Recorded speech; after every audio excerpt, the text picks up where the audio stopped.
Vamos a comenzar entonces esta sesión como operación inversa a la función logaritmo natural que vimos nosotros. Vamos a ver a la función exponencial y algunas de sus propiedades. Esto lo vamos a ver muy rápido para entrar a los últimos ejercicios del capítulo que nos tocan, que es modelado de funciones. Voy a hacer un poquito más grande el documento. La función exponencial y sus propiedades entonces. Representación gráfica y la función logaritmo natural exponencial como inversas. Y además de ello, también tenemos que ver rápido cómo se hace un cambio de base. Me dice que la función inversa de la función logaritmo natural que nosotros estudiamos al final de la sesión anterior es la función exponencial. El dominio de esta función exponencial que nosotros estamos viendo dibujada en azul van a ser todos los reales y el recorrido va a ser de 0 a infinito. Caso contrario que tenemos nosotros en la función logaritmo natural, donde el dominio iba de 0 a infinito y el recorrido eran todos los reales. Recuerden que al ser funciones inversas, se invierte dominio y recorrido de una respecto a la otra. La función siempre va a ser positiva y va a tener una asíntota, que es el eje de las x, es decir, y igual con 0, como se muestra en pantalla. Y vemos nosotros respecto a la gráfica y igual con x, a la función identidad, que existe una simetría. En 1 están marcados los cortes igual en el eje de las x, el eje de las y el valor de e es 2 punto y pico que está marcado aquí en el eje de las ¿sale? Que lo habíamos visto también nosotros en la sesión anterior como 2.71, 82, etcétera, un número irracional, un número con una expresión decimal no periódica. Bueno, principales propiedades de la función exponencial es que e a la 0, como cualquier otra base elevada a la 0, me da la unidad. E a la 1 es e a la logaritmo natural de x es x, ya que son operaciones contrarias, con x siempre positiva, por la definición también del logaritmo. Y cuando nosotros tenemos la base e que se está multiplicando con dos exponentes diferentes, se suman los exponentes a la base e, es decir, sigue cumpliendo con las reglas de los exponentes. Y lo mismo cuando se divide, se restan los exponentes y se conserva una sola base, es decir, sigue cumpliendo con las leyes de los exponentes, el exponencial. Ahora, un cambio de base. Para toda función, logaritmo natural se cumple que y es igual al logaritmo base a de x, y esto es logaritmo natural de x, es decir, del argumento de la base a entre logaritmo natural de la base. Así que nosotros podemos llevar cualquier logaritmo de cualquier base que tengamos nosotros hacia una expresión de cocientes de logaritmos naturales. ¿Sale? Logaritmo natural del argumento entre logaritmo natural de la base. La definición de las funciones exponenciales nos sirve a nosotros para definir a las funciones hiperbólicas, directas e inversas. Únicamente iré haciendo la mención de cómo es que está compuesta cada una de las funciones hiperbólicas. Posteriormente lo retomaremos en la parte de derivación para derivar estas funciones. Veremos las reglas de derivación y hasta ahí nos vamos a quedar. No llegamos a un análisis más profundo de estas funciones hiperbólicas. La función de seno hiperbólico, observen ustedes que por algo tuvimos que estudiar la exponencial, se define como una diferencia exponencial, es e a la x menos e a la menos x sobre 2. Ahora, el dominio y recorrido son todos los reales. Observamos en la gráfica inferior que viene de menos infinito a más infinito, tanto en x como en y. Se parece un poquito, no es igual, pero se parece un poco a y igual a x cúbica. Tiene esta misma curvatura, pero bueno, esto está definido como una diferencia exponenciales. El coseno hiperbólico, en lugar de ser una diferencia, es una suma, e a la x más e a la menos x sobre 2. El dominio son todos los reales, pero al ser una suma, lo que nosotros vamos a tener es que el recorrido va de 1 hacia infinito. ¿Sale? La función tangente hiperbólica es seno hiperbólico entre coseno hiperbólico. Se sigue cumpliendo que la tangente es el cociente de seno entre coseno y es el cociente de las exponenciales que nosotros tenemos. Si nosotros dividimos lo que se tiene en la parte superior de la pantalla, pues yo tendría e a la x menos e a la menos x sobre 2 dividido entre e a la x más e a la menos x sobre 2. Esos medios se cancelan al estar en el cociente, esa división de fracciones, y me queda únicamente los numeradores dividiéndose, e a la x menos e a la menos x entre la suma de e a la x más e a la menos x. El dominio son todos los reales y el recorrido va entre -1 y 1. ¿Vale? La cotangente hiperbólica es coseno hiperbólico entre seno hiperbólico, se sigue cumpliendo esa relación. Y es e a la x más e a la menos x entre e a la x menos e a la menos x. Y la gráfica se muestra a la derecha. No tenemos valores entre 1 y -1, que sí se tenían y era el valor del recorrido para la función tangente hiperbólica, a ver si se alcanza a ver. Estaba definido únicamente entre 1 y -1, como es la inversa, no va a tener definición entre 1 y -1, que es lo que tenemos en la gráfica de la derecha. Y el dominio son todos los reales, excepto en 0. En 0 se vuelve asintótica. Y el recorrido entonces sería de menos infinito a -1, unión de 1 a infinito. La secante hiperbólica es la inversa del coseno hiperbólico y es entonces el cociente de 2 entre la suma de los exponenciales e a la x y a la menos x. El recorrido van a ser todos los reales, el dominio, perdón, todos los reales, como lo observamos aquí en pantalla, y el recorrido va a ser de 0 sin tocarlo, ya que es asintótico, hasta 1 en intervalo cerrado. Posteriormente, la cosecante hiperbólica de x es igual a 1 sobre el seno hiperbólico del mismo ángulo, y observamos en pantalla que se vuelve asintótico para x y para y en 0. Es decir, va a tocar todos los reales, tanto dominio como recorrido, excepto el 0 en ambos casos. Y después, como lo vimos también para las funciones trigonométricas, tenemos las funciones del ángulo cuyo seno. Así que este sería ángulo cuyo seno hiperbólico es x. Y como teníamos nosotros definidas las funciones hiperbólicas a través de exponenciales, todas las inversas, todos los ángulos cuyo seno, cuyo coseno, cuya tangente, cotangente, secante y cosecante, van a estar definidas por la función inversa del exponencial, que es el logaritmo. Y la función es logaritmo natural de x más la raíz cuadrada de x cuadrada más 1, así se define el seno hiperbólico. El ángulo cuyo seno hiperbólico de x y el dominio y recorrido son todos los reales. Ángulo cuyo coseno hiperbólico es el logaritmo natural de x más raíz cuadrada de x cuadrada menos 1. Y esto está definido en el dominio de 1 en intervalo cerrado, parte de 1 nuestra gráfica hacia infinito, y el recorrido lo mismo, pero va a tocar 0 en valor de y hacia infinito. Entonces sería de 0 en intervalo cerrado a infinito. La tangente hiperbólica es un medio del logaritmo natural del cociente de 1 más x entre 1 menos x. Y observamos nosotros en la gráfica de la derecha que el dominio de la función es de -1 a 1 en intervalo abierto, es decir, se vuelve asintótica tanto en -1 como en 1. Y el recorrido son todos los reales. Viene de menos infinito en y y llega hasta más infinito también en y. El ángulo cuya cotangente hiperbólica del ángulo x va a ser definido como un medio del logaritmo natural del cociente de x más 1 entre x menos 1. Y observamos en la gráfica de la derecha que se vuelve asintótico en x para los valores de -1 y 1. Aquí observamos en -1 en x, no lo toca, y en 1 en x tampoco lo va a tocar, se vuelve asintótico.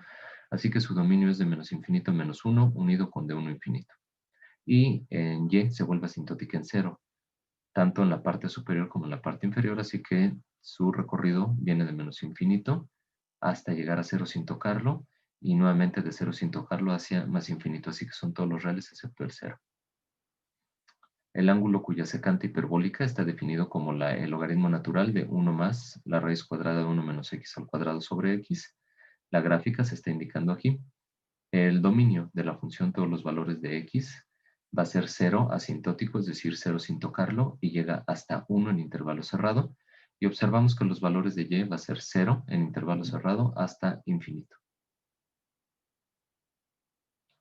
Finalmente, el ángulo cuya cosecante hiperbólica de x está definido como logaritmo natural de 1 más la raíz cuadrada de 1 más x al cuadrado dividido entre x todo.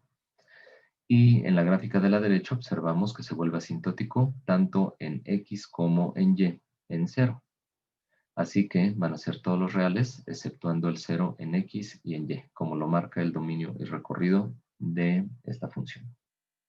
Bueno, les decía, todas estas funciones las vamos a retomar nosotros únicamente con motivos de derivación. en 2 capítulos. Lo vamos a estar tocando en el capítulo número 4 de derivada. Ahí vamos a estar viendo las reglas de derivación de estas funciones hiperbólicas. Por el momento, esto sería todo lo que veríamos.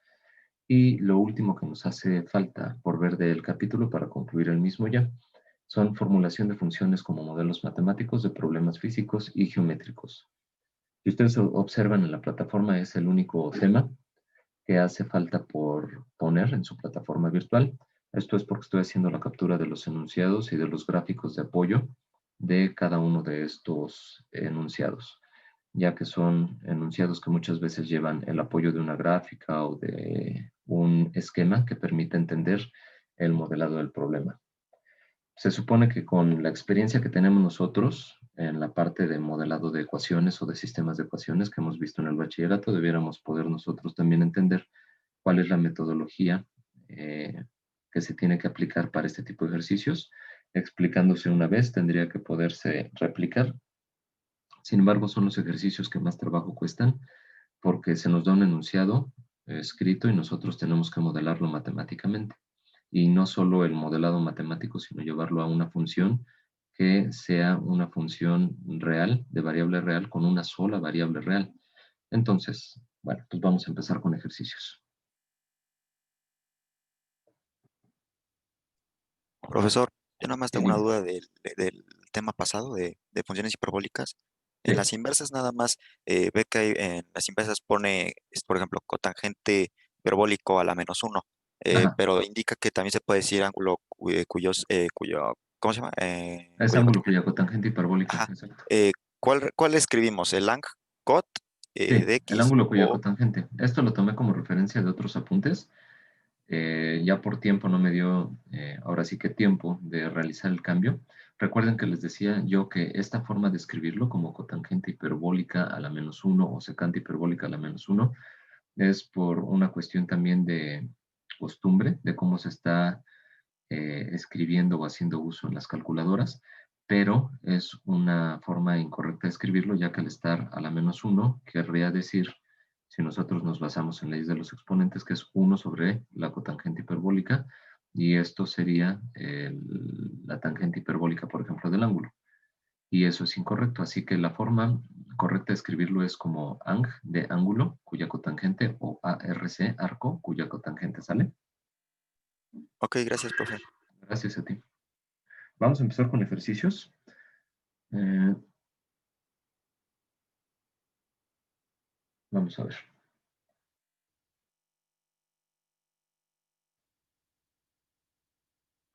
Esta serie ustedes lo encuentran en la División de Ciencias Básicas. Ingreso a División de Ciencias Básicas, Facultad de Ingeniería UNAM. En la parte de coordinaciones, en la parte de matemáticas, en la sección de cálculo, entramos a cálculo y geometría analítica. Dentro de cálculo y geometría analítica están las series, y ahí ustedes pueden descargar todas las series para que vayan viendo el tipo de ejercicios que nosotros debemos ir estudiando y que hemos estado estudiando como tal. Y de aquí voy a tomar estos dos últimos ejercicios. Se tienen dos ejercicios nada más de modelado de funciones, y son los ejercicios que yo voy a estar tomando, ¿sale? Bueno, así que vamos a tomar primero el ejercicio número 13.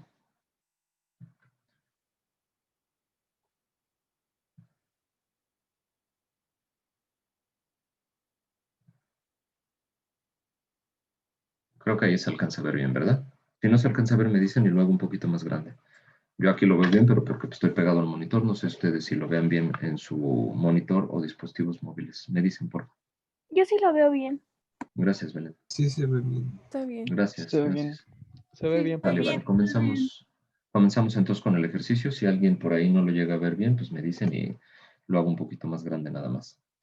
Bueno, el objetivo de este tipo de ejercicios es que nosotros, con base en la información que tengamos en el enunciado, obtengamos una función que nos estén solicitando en términos de una sola variable. vamos a darle lectura al ejercicio. Me dice que se desea fabricar un recipiente sin tapa con forma de prisma de base cuadrada, cuyo volumen sea de 2 metros cúbicos. Entonces, aquí empieza para nosotros ya el ejercicio. Lo primero que les sugiero yo es, si no les dan a ustedes un esquema, ustedes dibujen un esquema que les permita a ustedes comprender el ejercicio. Entonces, vamos a ver si lo completa para que lo dibuje bonito. Si no, bueno, el chiste es que se entienda nada más. Ahí está.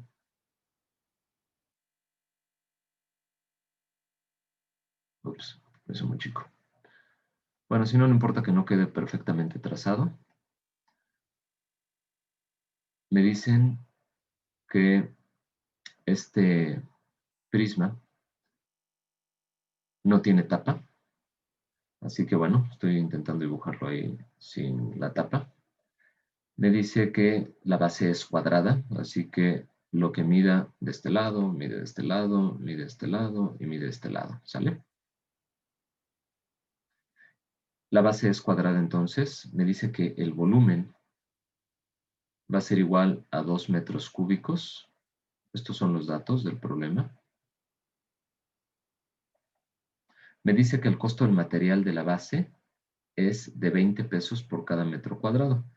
Así que costos vamos a poner. Y tenemos el material de la base.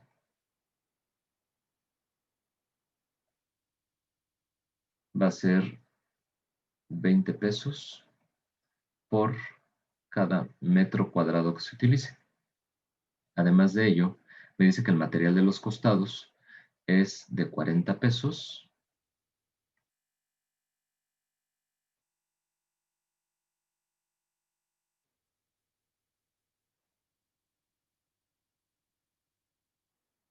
por cada metro cuadrado.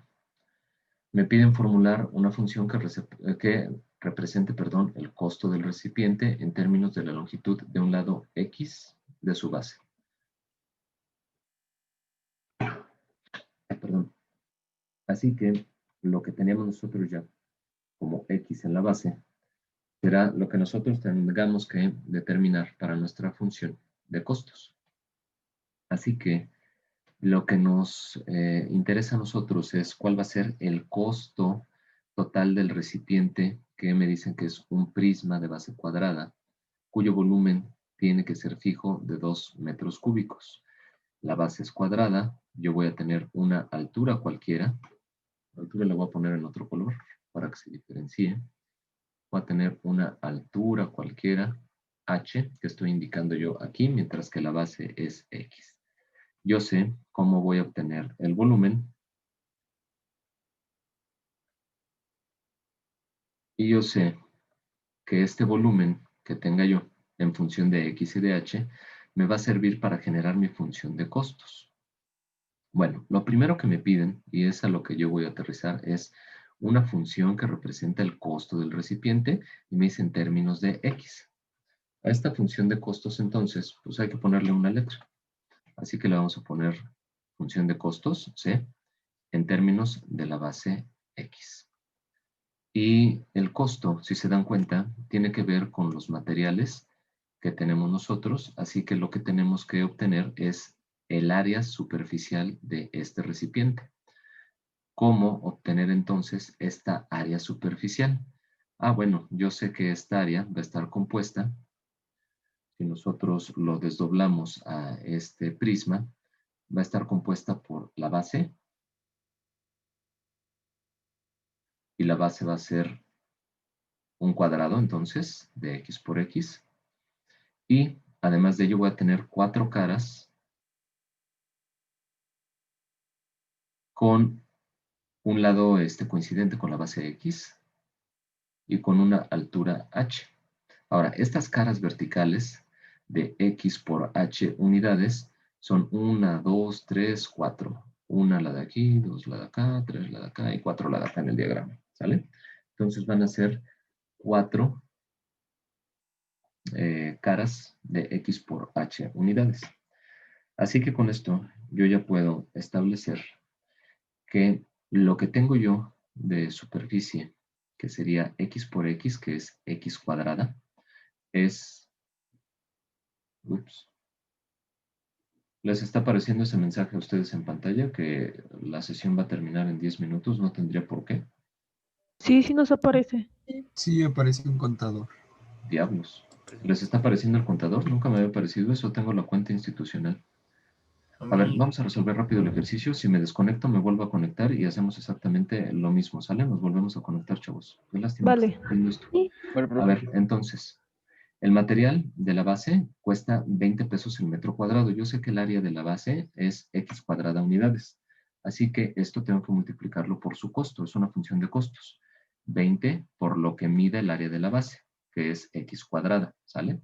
El área de esta base va a ser igual a x cuadrada. Mientras que el área de las caras verticales es base por altura, son rectángulos, así que va a ser x por h y por 4, porque son 4 caras.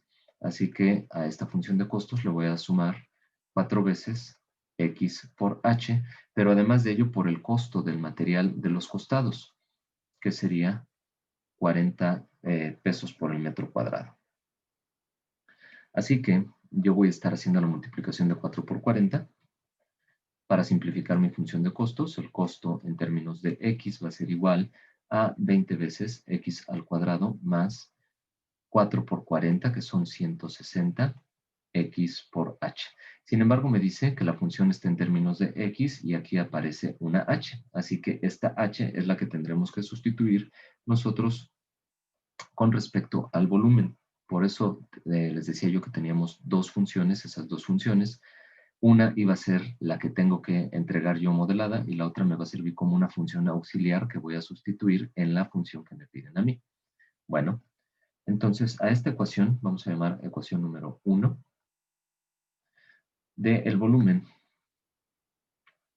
Sé que yo sé, perdón, que el volumen es igual a 2 metros cúbicos, pero sé que el volumen es el área de la base. Y también está cayendo esto. El área de la base se está desfasando. Y el área de la base va a ser x cuadrada por la altura. Así obtengo yo el volumen de este prisma de base cuadrada. Y entonces yo sé que este volumen es igual a 2 metros cúbicos, así que 2 va a ser igual a x cuadrada por h. Y de aquí yo voy a despejar a h, así que h va a ser igual a 2 sobre x al cuadrado. Esta ecuación entonces a mí me va a servir como una ecuación auxiliar, ya que el volumen son 2 metros cúbicos, la altura está representada como 2 sobre el área de la base. Así que sustituyendo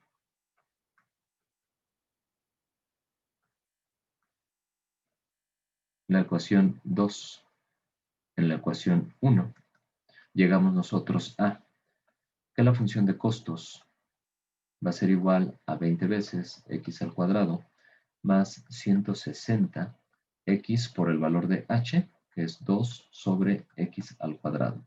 Haciendo la simplificación, obtengo yo que mi función de costos es igual a 20x al cuadrado más 160 por 2, sería 320. Y después x entre x al cuadrado me da sobre x. Y si se dan cuenta, la función me dice que está en términos de x, pues ya todo me aparece en términos de x y es una función que me representa ya el costo de mi recipiente con forma de un prisma de base cuadrada y con los costos establecidos. ¿Dudas de este ejercicio? No, todo bien.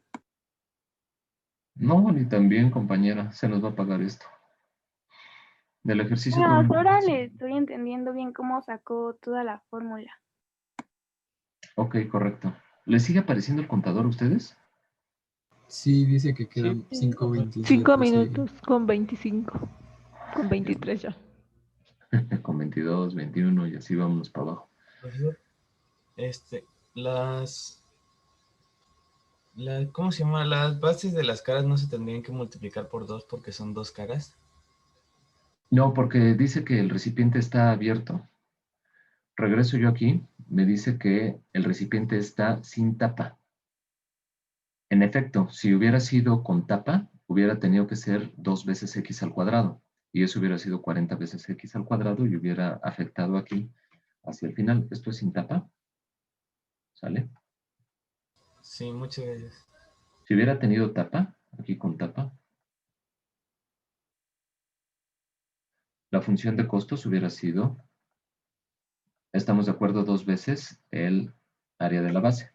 Así que hubiera tenido que multiplicar esto por 2 y hubiera sido 40 veces x al cuadrado más 320 sobre x. ¿Sale? En cuestión del volumen, no nos está afectando. El volumen sigue siendo exactamente el mismo. Entonces, lo único que nos afecta es el área superficial. Y aquí sería 20 por 2. Sería 2 veces x al cuadrado, que sería el área de las dos caras, tanto la parte de abajo como la parte de arriba, por el costo, que serían 20. 2 por 20 son 40. Y eso nos daría esta función de costos con la tapa. ¿Sale? Sí, gracias. ¿Qué hacemos, jóvenes? Aquí yo veo en las reuniones que estamos ahorita en la reunión.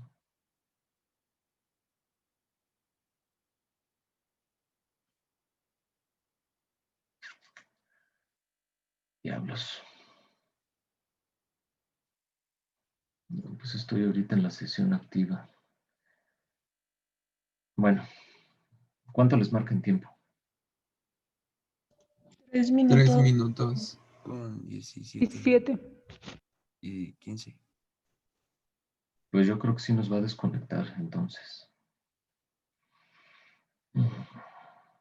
Bueno, voy a finalizarla. De todas maneras nos quedan 3 minutos y nos volvemos a conectar, ¿sale? Trataré de que sea con el mismo identificador. Si no, les mando un correo masivo a todos y para que ya lo tengan ustedes, ¿sale? Porque bueno, nos quedan 3 minutos. En Ok, 3 minutos no profesor. vamos a ver Ok. absolutamente nada. Me da miedo que esto vaya a ser de aquí en adelante. Yo esperaría que no. Porque todas las reuniones las programé exactamente de la misma manera. Tomé una como referencia y le dije nada más que fueran ocurrencias con la misma frecuencia. En este caso, por ejemplo, para todos los días miércoles, exactamente la misma sesión desde que comenzó. Me da miedo que esto haya sido temporal y ya se me haya acabado el 20 y entonces tendríamos que cambiar de plataforma. Bueno, entonces finalizo la sesión y nos volvemos a conectar. ¿Sale? Gracias. Profe. Sí. Sí, dime, Alfredo. Sí, ¿Ibas a decir profe. algo o dijiste ok? No, que sí estaba bien. Vale, vale.